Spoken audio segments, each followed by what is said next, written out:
com a próxima Atlas, que é aquela que a gente acredita que tem o resultado mais próximo da realidade, porque o Renan deve crescer, e cresceu desde que a última pesquisa surgiu. Sendo assim, ele é, hoje, flagrante, inequívoco, o terceiro colocado na disputa. Ponto. Por enquanto. Por enquanto. A partir disso, a mídia, que antes fazia uma cobertura muito grande, até exagerada, né, de candidatos que agora estão atrás de Renan Santos, vai ter que fazer o seu ajuste também. Da mesma forma que esses institutos de pesquisa fizeram ajustes, a imprensa também tem que fazer.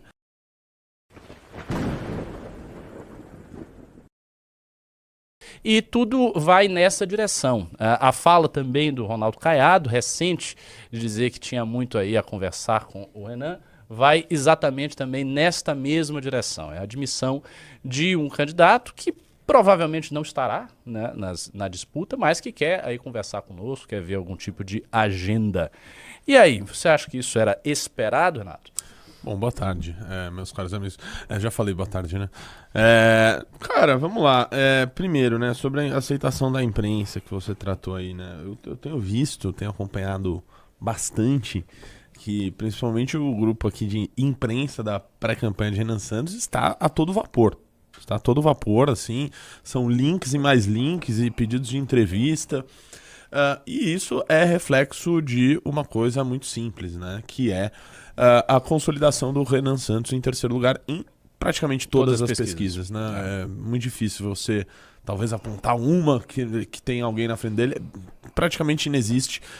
Lembrando que, né, e nosso público não nos deixa mentir, que a gente foi desde o começo bastante claro qual seria aquela metodologia que a gente acredita que seja a mais próxima da real, né, que é a pesquisa Atlas Intel. A gente já falou isso nas últimas duas eleições, em que a Atlas também fez cobertura de eleições no Brasil, os resultados que vem se mostrando no mundo também, mas a gente vê que os outros institutos de pesquisa estão no que a gente acredita que é uma espécie de ajuste ao que está mostrando a pesquisa Atlas, tá? A Atlas, portanto, mostrou o Renan com 6,9. Teve até pesquisas que foram mais generosas, tá?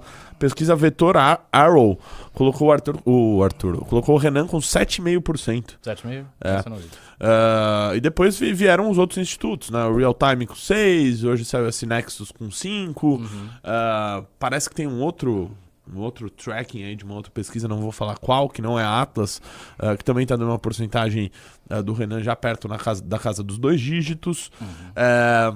Enfim, a gente tem visto esse ajuste aí sendo feito em outras pesquisas, né? E por isso, justamente por isso, estamos bastante esperançosos com a próxima Atlas, que é aquela que a gente acredita que tem o resultado mais próximo da realidade, porque o Renan deve crescer, e cresceu desde que a última pesquisa surgiu. Sendo assim, ele é, hoje, flagrante, inequívoco, o terceiro colocado na disputa. Ponto. Por enquanto. Por enquanto. A partir disso, a mídia, que antes fazia uma cobertura muito grande, até exagerada, né, de candidatos que agora estão atrás de Renan Santos, vai ter que fazer o seu ajuste também. Da mesma forma que esses institutos de pesquisa fizeram ajustes, a imprensa também tem que fazer. Eu estava vendo hoje de manhã que teve um fórum da Veja. A Veja fez um fórum hoje. Eu fui ver as figuras que estavam lá e, enfim, já me deixou bastante puto, né? Porque estavam lá Romeu Zema, Ronaldo Caiado, Flávio Bolsonaro, Moro. E quem era o outro? E o Haddad. E o Tarcísio, né? Falei, como assim os caras fazem um fórum? É convidado o quarto e o quinto? E o terceiro não. E o terceiro não. Porque a gente já tem que tratar isso com a indignação merecida, com o espanto merecido. Talvez tenha sido marcado há muitos meses atrás e esse foi a maneira que fez? Não sei. Mas o fato é que teriam que ter feito esse convite, enfim, ou algo do tipo. Então, cara, essa consolidação em todas as pesquisas, a própria Quest, que a gente questiona bastante o método dela, né, e a questionar o próprio instituto, também mostrou o Renan em terceiro lugar. Então, que as pessoas ficaram espantadas, né? Eu vi, não, o MBL comemora que o Renan está... Não, o MBL não comemorou o resultado da Quest. Não comemoramos o resultado da Quest, porque o resultado da Quest para nós está errado. O Renan tem muito mais do que aquilo. Que eles colocam 3 ou 4%, não sei. E agora eles já estão projetando ter 10. Não, a gente sempre falou isso aqui, abertamente, em lives, em todos os lugares que a gente vai. Nosso objetivo é ter 10% até o início da campanha, ponto. Exatamente. E nós vamos buscar isso, eu tenho certeza absoluta. A gente ainda está no mês de junho, provavelmente vão ter as pesquisas do final do mês, deve ter Atlas esse mês, imagino, deve ter em julho também. E eu acho que e depois que chegar em agosto, aí vai ter pesquisa de 2 em 2 semanas, uma em uma semana, vai ser um ritmo muito mais rápido. Então eu tenho certeza que a gente vai chegar acima das expectativas que a gente tinha. Eu vou confessar uma coisa, Ricardo Almeida. Talvez lá atrás eu achasse isso loucura. Eu também. Eu falava, não, cara, o Renan ele vai crescer, óbvio. Porque ele é melhor intelectualmente, ele é melhor de oratória, de comunicação. Enfim, ele é melhor em 100% das coisas do que o Flávio, Lula, etc. Zema, cara. Só que eu acreditava que isso só seria possível quando ele aparecesse num debate. Sim, exatamente. Antes disso, gente, é fantástico o que está sendo feito. Muitas das pessoas ainda não entenderam. Falam, meu Deus, como que é possível esse cara tá na posição que tá? Né? Então, assim, é o que Vanderlei Luxemburgo diria. Confia no projeto. Confia no projeto. Né? A gente aparentemente sabe o que tá fazendo. Não, assim, a pré-campanha do Renan está sendo a melhor pré-campanha que eu já vi de todas. De qualquer coisa, é essa pré-campanha. E o segredo está na pré-campanha, o segredo está no candidato, de fato. Porque assim, a gente não tem estrutura, não tem grana, não tem nada, não tem conexões com jornalistas, não tem nada. O que nós temos é um candidato muito bom, um projeto consistente e uma técnica, digamos assim, uma tática de pré-campanha que se mostra acertada. Essa tática, que foi uma tática que o Bisotto falava muito. O Bisotto falava muito tempo, até antes do Renan ser escolhido para apresentar a missão, tal, o Bisotto já falava isso, que a lógica da pré-campanha deveria ser rodar o Brasil, buscar uma interiorização do nome dele, ou seja, você para lá no estado e fica rodando várias cidades e vai para tudo que é rádio, e que é assim que as coisas iam funcionar. E de fato é assim que as coisas estão funcionando mesmo. Essa tática foi muito acertada e é uma tática que é barata, porque você consegue ir para as coisas, você não gasta muito, você vai a tudo que é lugar, obviamente você vai crescendo, as pessoas vão se interessando mais pelo seu discurso, então rádios maiores, televisão, tudo vai querendo que você esteja lá, porque você está dando audiência, todos os podcasts querem o Renan, porque o Renan dá audiência pra caramba. Não há um podcast no Brasil, tirando... Inclusive eu peço desculpas aos meus amigos, Renan, né? aos meus amigos de todos os podcasts aí do Brasil que estão, muitos deles já me infernizando pra ter novamente o Renan. E calma. Calma, ele vai, né? Mas, naturalmente todo mundo quer, pô. O cara dá audiência, Exato. Aí tem um público super fiel. Aonde ele vai crescendo. Realmente não tem como errar. Isso, assim, a consistência disso aí é muito grande. Eu confesso, antes da jornada, eu achava que poderia bater coisa de 5%. E assim, eu já achava que 5%. Era bater muito. 5%. É muito. Porque é muito. É muito. Veja, as pessoas não têm noção disso. Vamos colocar aqui em termos claros. Nós temos cerca de 100 milhões de eleitores no Brasil. Você falar de 5%, você está falando de 5 milhões. Baixo, é mais, né? É mais do que isso. Mas é 100 milhões de eleitores. Vamos fazer assim, essa conta fácil. 5 milhões de votos. 5 milhões de votos é muito voto. Pra vocês Muito terem uma voto. noção, para ultrapassar a Cláudio Berreira, me corrija, é coisa de em torno de uns 3 milhões de votos para deputado 2,5. federal. 2,5 para deputado federal. 2,5 para deputado federal. Se a gente está falando de 5, nós estamos falando do dobro para deputado federal e é muito fácil que haja, especialmente no caso do MBL da missão, que tem um voto muito engajado, uma transferência meio que automática. O cara que vota lá no 14, ele vai querer votar no deputado federal do 14, no deputado estadual do 14. Ele vai, 14, agora eu vou botar em quem? Eu vou botar um cara do Centrão, um cara no partido do Kassab. Isso não faz sentido nenhum. Então, a partir desta lógica aí, a gente tem um projeto que está muito consistente. Ó, pra vocês terem uma noção, em 2018, se eu não estou enganado, o Amoedo bateu coisa de 2,5%. Fez 2,5%. Isso aí, 2,5%. E fez 8 deputados federais. Teve uma taxa de transferência. E um governador. E um governador, é verdade. Se bem que o governador não foi foi do Bolsonaro. Mas os deputados federais não foi do Bolsonaro, não. Até porque o Bolsonaro tinha os deputados federais dele, do partido dele, do PSL. Então o que aconteceu foi, houve uma transferência de voto. Essa transferência foi ali em torno de 30 e poucos por cento. O Matheus falou que são 154 milhões de eleitores aptos. Então, 154 milhões. Aí se a gente está deve falando votar 100 milhões. Então, 5 milhões, beleza, 5% dá, sei lá, 6 milhões, ser o caso. É muito voto. É muita coisa. É muito voto. E isso já é suficiente para você fazer bancada. Isso é suficiente para você ter um partido que aparece em tudo que é lugar.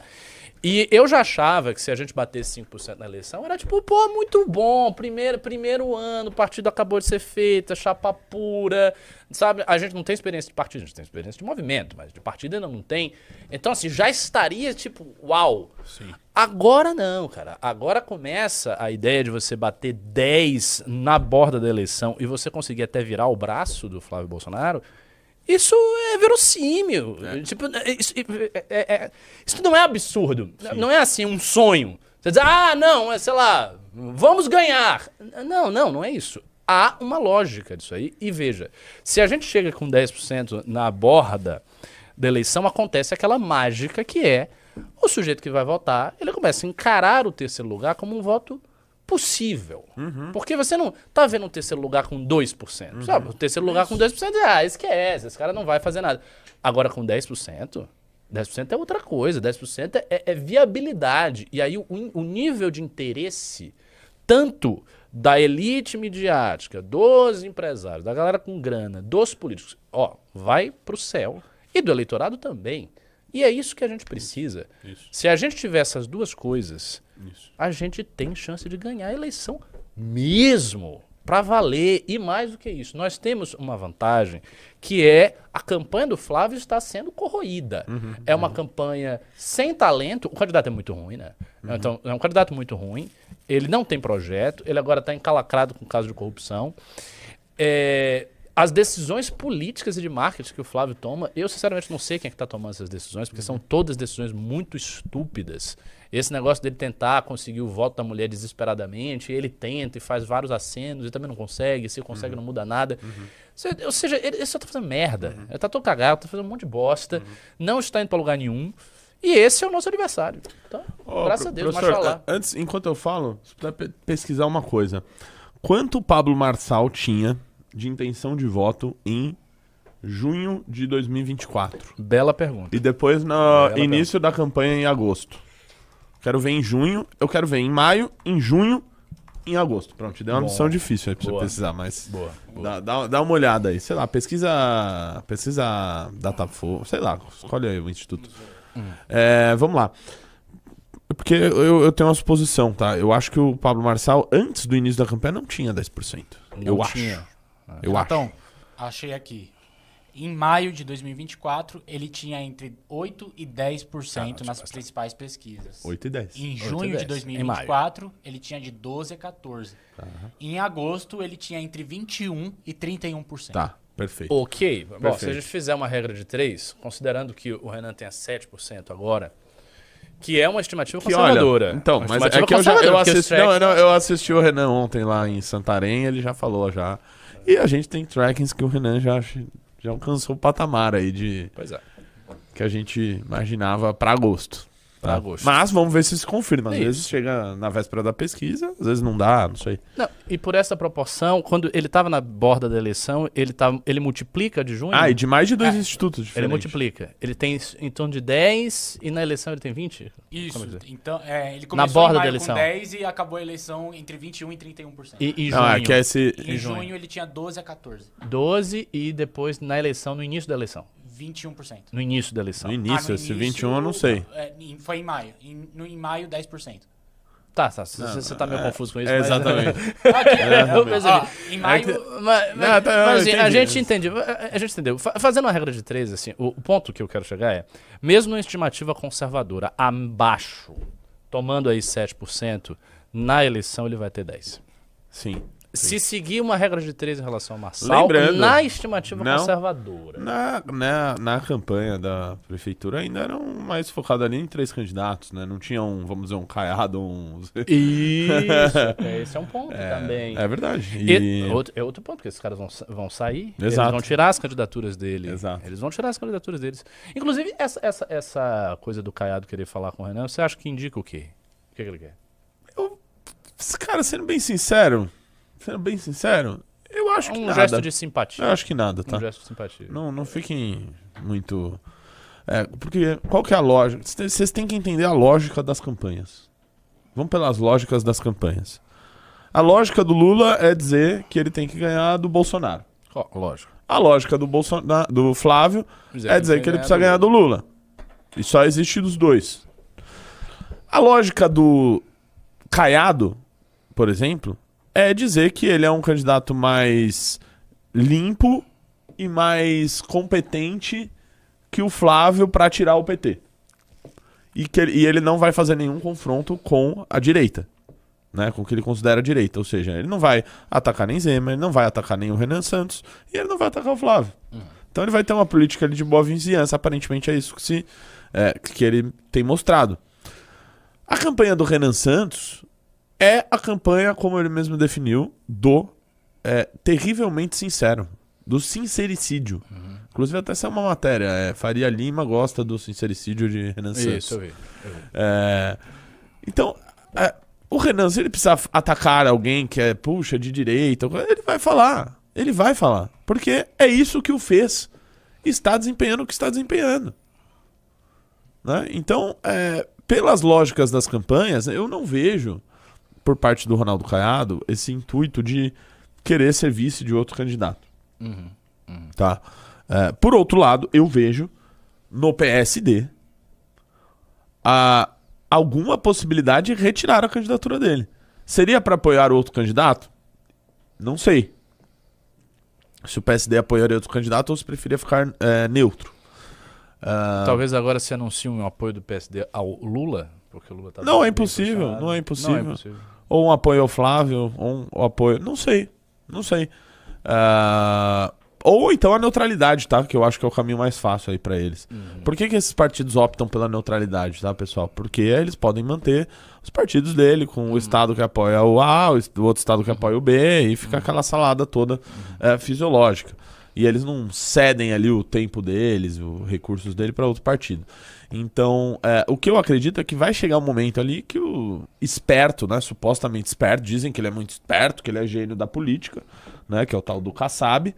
Vai tirar o time de campo. Que ele vai olhar e vai falar: você sabe, Ronaldo Caiado, que 1% na Atlas não dá.